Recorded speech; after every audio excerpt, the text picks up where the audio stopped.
Dentro de las taquiarritmias, la arritmia más frecuente y más importante para el MIR es la fibrilación auricular. De lo que nos preguntan en la fibrilación auricular es, por un lado, el manejo agudo de la fibrilación auricular y, por otro lado, el manejo de la anticoagulación.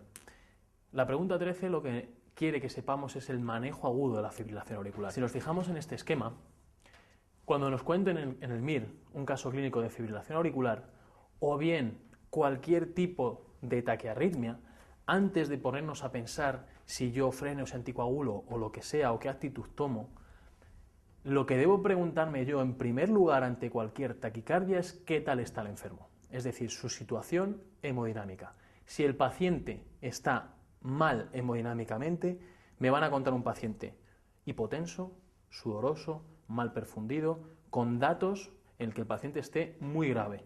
Me da igual la taquicardia que tenga. Si el paciente está mal con esa taquicardia, la actitud es una cardioversión eléctrica inmediata, independientemente de la taquicardia que sea.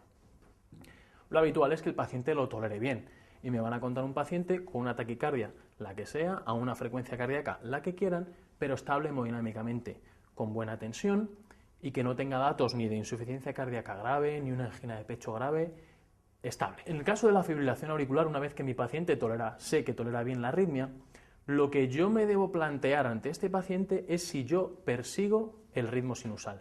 Es decir, hay pacientes en los que me cuentan que la fibrilación auricular es crónica. Si es crónica, yo a ese paciente no me planteo restaurar el ritmo sinusal porque la fibrilación auricular es su ritmo de base. Solo consideraremos fibrilación auricular crónica en el MIR cuando nos digan que es crónica. Y me lo van a decir así, paciente con fibrilación auricular crónica. En ese caso, si yo no percibo el ritmo sinusal porque su fibrilación auricular es crónica, yo lo que tengo que hacer es controlar los síntomas. Los síntomas que le produce la fibrilación auricular a este paciente son las palpitaciones, los síntomas desagradables de una frecuencia cardíaca rápida. Y lo que hay que hacer es frenarle la frecuencia cardíaca. ¿Con qué frenaré? Frenaré con los fármacos más útiles, beta bloqueantes o antagonistas del calcio, tipo verapamil o diltiazem. Fijaos que os pongo entre paréntesis la digoxina, porque de todos ellos, la digoxina es la que peor frena. La digoxina, su efecto frenador es vagotónico, es decir, potenciar el efecto del vago para frenar el corazón. ¿Qué sucede? Que un paciente que va a la urgencia porque tiene una fibrilación auricular rápida no está vagotónico, es un paciente que está muy nervioso y la digoxina va a tardar mucho tiempo en hacer efecto. Entonces elegiré siempre un beta bloqueante o un antagonista del calcio, salvo que tengan contraindicación. Lo habitual es que me cuenten un paciente que no tiene fibrilación auricular crónica, es decir, que yo persigo el ritmo sinusal. Entonces yo sé que ante ese paciente que me tolera bien la taquicardia, yo debo restaurar el ritmo sinusal. Pero la siguiente pregunta que me debo hacer yo es si puedo restaurar el ritmo sinusal en el momento en el que me llega el paciente. Y eso depende del tiempo que lleve el paciente con la fibrilación auricular. Se ha visto que más de 48 horas de evolución de una fibrilación auricular, más del 5% de esos pacientes desarrollan trombos auriculares, que si yo restituyo el ritmo sinusal, la aurícula se contrae, el trombo pasa al ventrículo y del ventrículo a la circulación sistémica y generalmente es una embolia cerebral. Entonces, el paciente que tiene una taquicardia, una fibrilación auricular bien tolerada, que yo persigo el ritmo sinusal, pero lleva menos de 48 horas, ese paciente yo sé que no tiene trombos en la aurícula, entonces le puedo restaurar en ese momento el ritmo sinusal. ¿Cómo puedo restaurar el ritmo sinusal? Lo que se suele hacer es dar fármacos. Los fármacos más eficaces para restaurar el ritmo sinusal, es decir, para cardiovertir, son los antiarrítmicos 1C, tipo flecainida o propafenona. Sobre todo la flecainida es la que se suele utilizar. Pero ¿qué sucede? Que estos fármacos son muy depresores de la contractilidad cardíaca y yo no puedo darlos a ningún paciente que tenga cardiopatía estructural.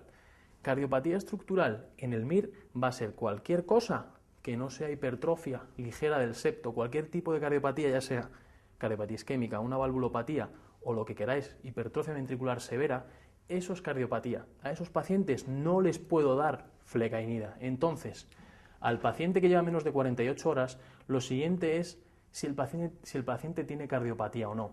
Porque si no tiene cardiopatía, yo le voy a dar el fármaco más eficaz para cardiovertir, que es la flecainida. Pero si tiene cardiopatía, yo no puedo darlo porque le deprimo la función ventricular del paciente, puede empeorar. y el que le daré será amiodarona. Eso es el caso más favorable, el paciente al que se le puede cardiovertir en el momento. Pero nos encontramos muchas veces con pacientes que llevan más de 48 horas o bien no nos cuentan el momento de inicio de la fibrilación auricular. A esos pacientes yo tengo que presuponer que tienen trombos auriculares.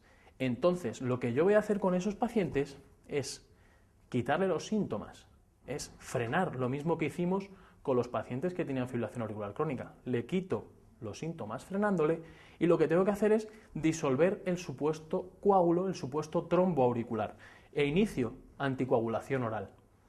¿Cuánto tiempo debo mantener este tratamiento? Pues el tiempo suficiente para disolver el trombo y se dice que hay que estar unas 3 o 4 semanas anticoagulado y lo que se hace es citar al paciente. Acordaos que yo persigo el ritmo sinusal, pero ahora no puedo hacerlo. Disuelvo el trombo y lo cito. Y lo que hago es quitarle la arritmia de la manera más eficaz, que es la cardioversión eléctrica. Pensad que los fármacos, cuanto más tiempo esté el paciente en fibrilación auricular, más difícil será que un fármaco sea eficaz. Y aquí tenemos un paciente que ya lleva varios días y le añado yo prácticamente otro mes de fibrilación auricular. Además, yo lo que quiero es restituir el ritmo inmediatamente. Es decir, yo ahora sé que no tiene coágulos, le quito la taquicardia con una cardioversión, lo hago de manera inmediata. Si yo diera un fármaco, no sé cuándo va a pasar al ritmo sinusal el paciente. Entonces, lo indicado es cardiovertir. Y fijaos, ¿qué sucede? Una vez que yo cardioverto, la aurícula siempre se queda aturdida, es decir, aunque yo tenga actividad eléctrica en ritmo sinusal, la aurícula no se contrae. Entonces, yo debo mantener la anticoagulación todavía, otros 2 a 3 semanas, porque lo que ocurre es que esa aurícula va a tardar en tener fuerza de contracción. Y si yo no anticoagulo, se formarían trombos. Entonces, freno, anticoagulo, cito en 3-4 semanas, cardiovierto eléctricamente y mantengo la anticoagulación un mínimo de 2-3 semanas para que no se hagan trombos auriculares. Otra alternativa en estos pacientes que no se suele hacer es, bien, yo supongo que con 48 horas o más el paciente tiene trombos, pero claro, solo el 5% de esos pacientes los tienen.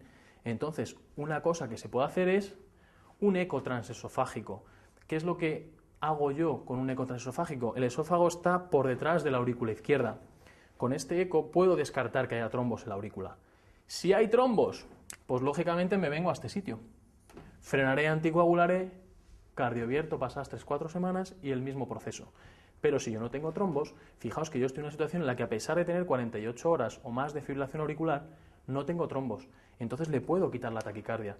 Y lo que se hace es cardiovertir eléctricamente para que en ese momento le quitemos la arritmia ahora que no hay trombos, y en el mismo caso que el anterior, hay que mantener la anticoagulación otras 2 o 3 semanas para evitar la generación de trombos posteriores. En nuestra pregunta, que nos piden qué hacemos con este paciente que tiene 83 años, que tiene fibrilación auricular porque tiene palpitaciones irregulares, no nos dice que son varios días. Yo debo presuponer que estoy por delante de 48 horas y el paciente tiene una taquicardia bien tolerada, no tiene insuficiencia cardíaca, buena tensión, etcétera, etcétera. ¿Qué es lo más recomendable? Fijaos, dice lo más recomendable de entre las siguientes. Eso es una pregunta que me está diciendo que probablemente no todo lo que dicen en las respuestas sea cierto, pero de todas tengo que buscar la más correcta. Fijaos, la 1 no tiene sentido. Por la edad de un paciente yo no voy a hacer una actitud u otra. Yo lo que no puedo hacer es cardioversión eléctrica, como me dicen, porque yo sé que estoy en este grupo y que si cardiovierto al paciente puede tener una embolia. La correcta, la más correcta de todas, es control de la frecuencia cardíaca e iniciar la anticoagulación. Fijaos, frenar e iniciar la anticoagulación. No es totalmente correcta porque no me dice que cardiovierta, pero de todas es la más correcta. La 3, fijaos, amiodarona para cardiovertir. Volvemos a lo mismo. Yo no puedo cardiovertir a este enfermo hasta que no lo anticoagule. Entonces no es correcta. La 4 es igual que la 3, pero incluso peor. Está mezclando fármacos antiarrítmicos, que no lo debemos hacer jamás, porque potencian sus efectos tóxicos. Y por último, la 5, fijaos, dice frenar, anticoagular, y luego dice cardioversión en 24 horas. No, la cardioversión será pasadas 3 o 4 semanas. Entonces, de todas, la más correcta es la 2.